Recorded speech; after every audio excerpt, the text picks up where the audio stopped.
The day started like any other.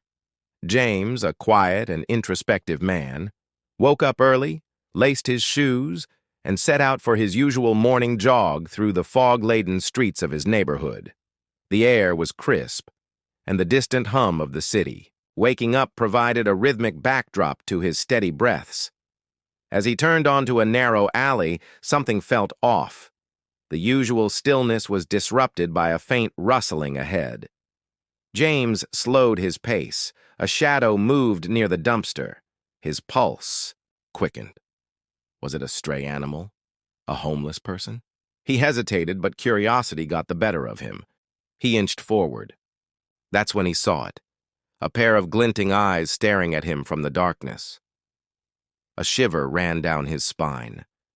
Then a voice, low, almost a whisper. "Help me." James's breath caught in his throat. A woman stepped into the dim glow of a nearby street lamp. Her clothes were torn, her face streaked with dirt, and her hands trembled. She looked over her shoulder as if being pursued. "What happened?" he asked, his voice barely above a whisper. "They're coming," she said, gripping his arm with surprising strength. "Please, we have to go, now." James scanned the alley, but saw nothing unusual. Yet something about the urgency in her voice sent a wave of unease through him. He nodded, and together they moved swiftly through the back streets, avoiding the main roads. As they ran, she spoke in fragmented sentences. "I saw something. Wasn't supposed to. They killed him. I ran. They found me." James tried to process her words, but before he could respond, a car screeched around the corner behind them. Headlights flooded the alley. "Go!" she cried. Instinct kicked in. They sprinted, weaving through the maze of streets, slipping into an abandoned building. James pressed his back against the wall, heart pounding. The woman peeked through a crack in the boarded-up window. "They're looking for me," she whispered. "If they find you with me." James exhaled sharply, realizing he had stepped into something far beyond a morning jog. "Who are they?" he asked. Her eyes darted to his, filled with terror. "People you don't want to meet." Footsteps echoed outside. They were close. James had a choice: run and save himself, or stay and fight alongside a stranger caught in something deadly. And then the door creaked open. The phone tightened in my grip as the operator's voice crackled through the receiver. "Sir, are you still there?" Lauren's expression didn't change, but I saw it. The small flicker in her gaze, the realization that I wasn't just holding my phone, I was talking to someone. Her body tensed. I didn't wait. I moved. Fast. Hard. I lunged forward, shoving the desk between us as I grabbed Caleb's arm. "Run!" The sound of the blade clanging against the desk rang in my ears as Lauren stumbled back, her breath hitching in surprise. Caleb bolted first, his small feet pounding against the hallway floor.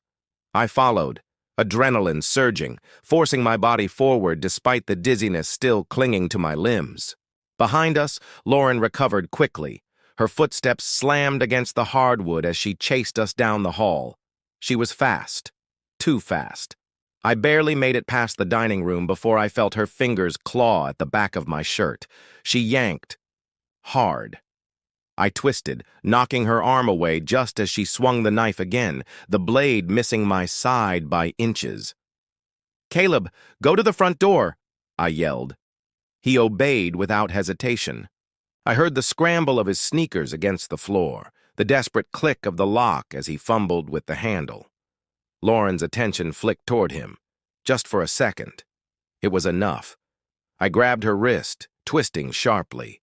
The knife clattered to the floor. I shoved her back, not hard enough to hurt her, but hard enough to get distance. Her body hit the dining table, knocking over a candle. Wax spilled onto the pristine tablecloth, a dark stain spreading across the expensive fabric. For a brief second, everything froze. Lauren looked at me. I looked at her, and then she smiled. I didn't understand it at first. Not until I saw her gaze flick past me. I turned just in time to see Caleb finally yank the door open, only for a shadow to step inside. A man. Tall, broad-shouldered, dressed in a sleek black suit, his expression blank, and in his hand, a gun. Lauren's voice was sickly sweet behind me. "Oh, darling, you really thought I didn't have a plan B?" Caleb froze in the doorway, his small frame caught between freedom and the nightmare standing in front of him. I moved without thinking. I grabbed Caleb, pulling him behind me, my body shielding his as the stranger lifted the gun. The barrel, aimed straight at my chest. Lauren smoothed her blouse, completely unbothered by the chaos around her. "This is Adrian," she said casually. "He's been helping me with a few transitions." Adrian didn't move, didn't speak, but his finger twitched over the trigger. Lauren sighed as if this was nothing more than a mild inconvenience. "I really didn't want it to come to this," she mused. "But you just couldn't stay dead, could you?" The sound of sirens cut through the night. Lauren stiffened. Adrian's eyes flicked toward her, waiting for instruction. But I wasn't waiting for anything. I lunged, straight for Adrian's arm. My fingers grabbed the gun, twisting it away just as he pulled the trigger. The gunshot exploded through the house, shattering the air. Lauren screamed, Caleb cried out, and then Adrian stumbled backward, the gun flying from his grip as I slammed my fist into his jaw, the impact sending a crack through my knuckles. He fell hard, his head hitting the floor with a dull thud. I didn't stop to check if he was conscious. I grabbed Caleb, yanking him toward the door, just as the first set of flashing red and blue lights screeched into the driveway. Lauren's face went white. Her entire body tensed as the front door burst open, uniformed officers rushing inside, guns raised. I didn't even have to speak. The chaos, the gunshot, the look of pure guilt on her face. It was enough. Lauren tried to run, but the moment she turned, the officers tackled her. Her body hit the floor with a forceful thud. I held on to Caleb, my arms wrapped tightly around him as he trembled against my chest. It was over. It was finally over. Or at least, it should have been. Because as the officers wrenched Lauren's hands behind her back, as the cold steel of handcuffs locked around her wrists, she smiled. Not the warm, affectionate smile I had fallen in love with all those years ago. No, this was something else entirely. Something cold, something calculated, something that sent a chill straight down my spine. As they led her toward the door, she turned her head just enough to meet my gaze one last time. And then she whispered it, soft enough that only I could hear. "Check your bank accounts." The words slammed into me like a sledgehammer. My mouth went dry. She saw the flicker of recognition in my eyes and smirked. And then she was gone, dragged out of my house in handcuffs. But even as the door closed behind her, even as the officers secured the crime scene, I couldn't breathe, because I knew Lauren. I knew that look. I knew that tone. She wasn't just trying to get in my head. She was telling me something real, something I wasn't going to like.